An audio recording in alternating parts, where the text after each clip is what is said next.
Hello, this is Dragon Tank 1400, and this is All Grown Up Season 1, Episode 3 review.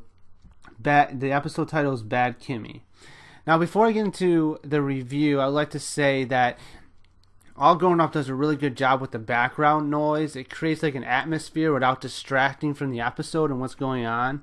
The fact that I didn't notice it until I started reviewing the episode shows that it just basically it's there, but it just adds the atmosphere. It doesn't distract from anything. So I think they did a really good job there. It's kind of hard to do because you want it, you don't want it noticeable, but at the same time you want to add the atmosphere. So I like to point that out, that I think they did a really good job. Now on to the review. The main plot is Chucky is basically watching out for his younger sister as she's starting to hang out with a bad boy named Z. Now we'll get more into that in a sec here. The secondary plot is Harold for a day took over Angelica's a Vice columnist, and then he starts his own. We'll get into that actually later. Now for the main plot, I would like to say that it was really good to see Chucky's character come out, and we get to see a side of Chucky, that he's like this overprotective brother, and it's a really good side of his character. As though he's afraid, he will still stick up for his sister no matter what happens, and he's always going to look up for his sister no matter what. And usually Chucky's like afraid of everything, so this is really good dynamic for his character. It basically creates a more in-depth character, and I really like that. Now we get to see Tommy and Dill's character develop just slightly. We see that Tommy's into filmmaking, which that will come up later. I don't think we've seen that yet, but it will come up later. So it was good to see that he had all these lenses and stuff, and he was kind of artistic. Now Dill's character, we get to see a little bit that he's into aliens, as he mentioned, as he was trying to distract Z when they were spying on him, and he was like, aliens are sucking my brain, aliens are sucking my brain. So I really thought that was good that they added these, they added more development to these minor characters there. Now Phil's character, he just cracked me up so much. He had this one line where they were interrogating Z, and Tommy, Dill, and Chucky were being subtle about what they were saying, and then Phil says, "Oh, how's the food in prison?" It's just no subtlety with Phil. He's just gonna say what he means no matter what. It was just great. I laughed so hard. I thought that was hilarious, and it was just because everyone else is being subtle, and Phil just comes out and just says it. He's had a few lines like that throughout the episode, and it was just great seeing Phil just basically a character trait for Phil is that he doesn't have any subtlety. He just gonna say what he means. So I really like seeing that. Now on a downside, even though it was Lil's character, we get to see a little bit of Lil, that she didn't really approve of the guy spying on Kimi. However, they still haven't really grasped Lil's character yet, and I don't think they really do until the big score episode. I think that's in season 2 or 3 or something. Yeah, they don't really grasp Lil's character until she finds her love for soccer, I believe, because right now it's just, I mean, we get to see a little bit here and there of Lil, but we haven't really gotten into her deeper into her character yet. But it's fine that they didn't do it this episode because it wasn't focused on her. She was the only, except for, yeah, she was out of the characters in this episode, she was the least developed. But I mean, it didn't focus on her. She already had an episode this season, so it's not that important. However, I would like to mention that was a downside. These other characters get a little bit, and she gets a little bit, but it really, I don't know, it doesn't really feel like Lil to me. And Lil's character doesn't feel like Lil until, if you watch the whole series, it doesn't really feel like Lil until she has this love for soccer, and soccer doesn't define her character, just it adds to it. So I'd like to mention that. Now, with this comes like the meaning, the moral that they're trying to go across here, because last few episodes have gotten some morals. The last episode was like a mixed thing. This episode is also a mixed moral thing, as it says, don't judge a book by its cover.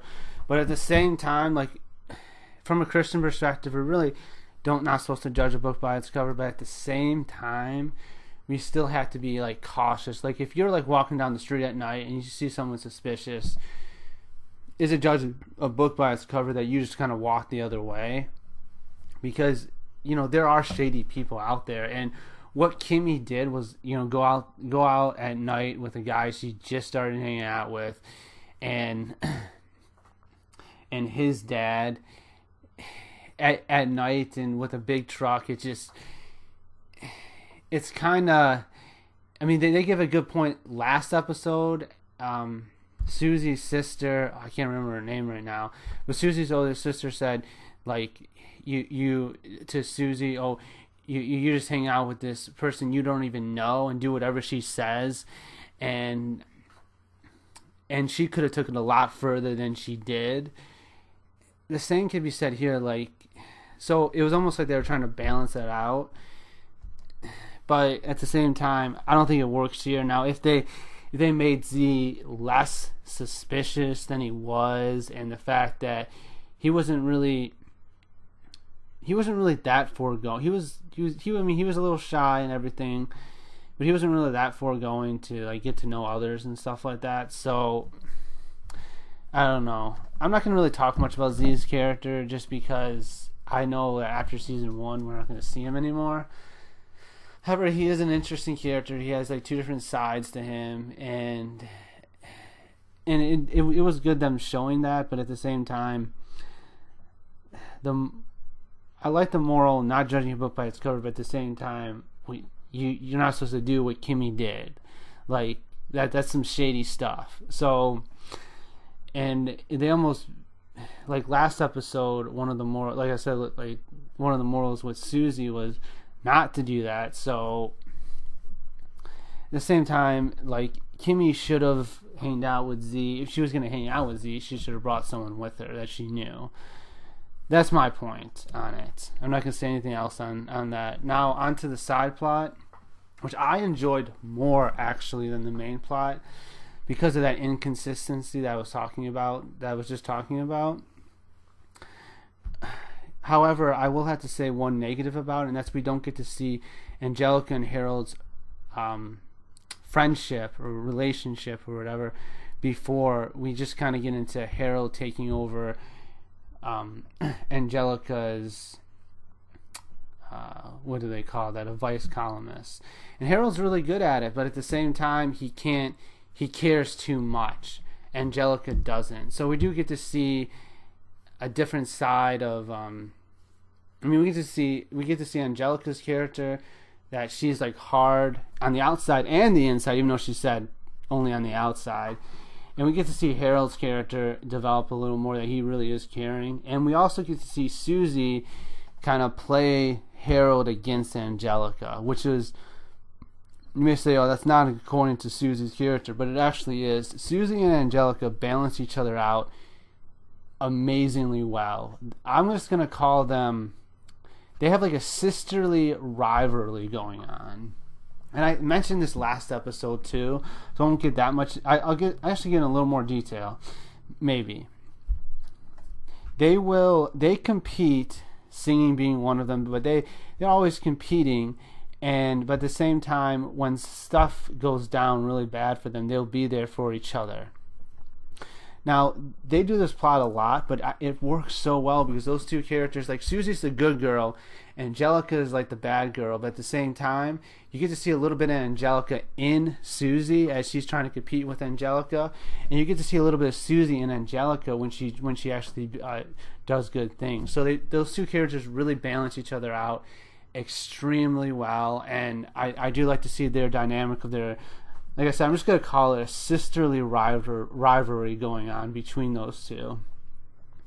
I really like that dynamic, and it develops really well throughout the series.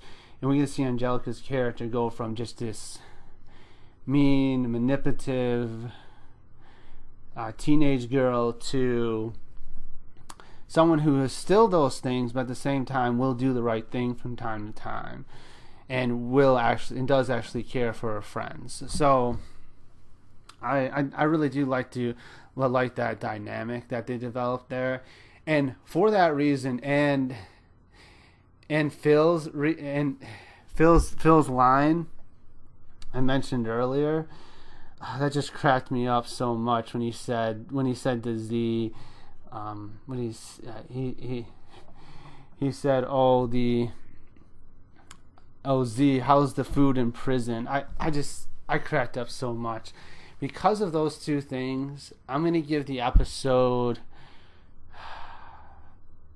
and I'm really kind of divided. Is it an 8 or an 8.5? I don't think it was as good as last episode, and because of like the morals shifting from last episode, I'm gonna give it an 8 out of 10.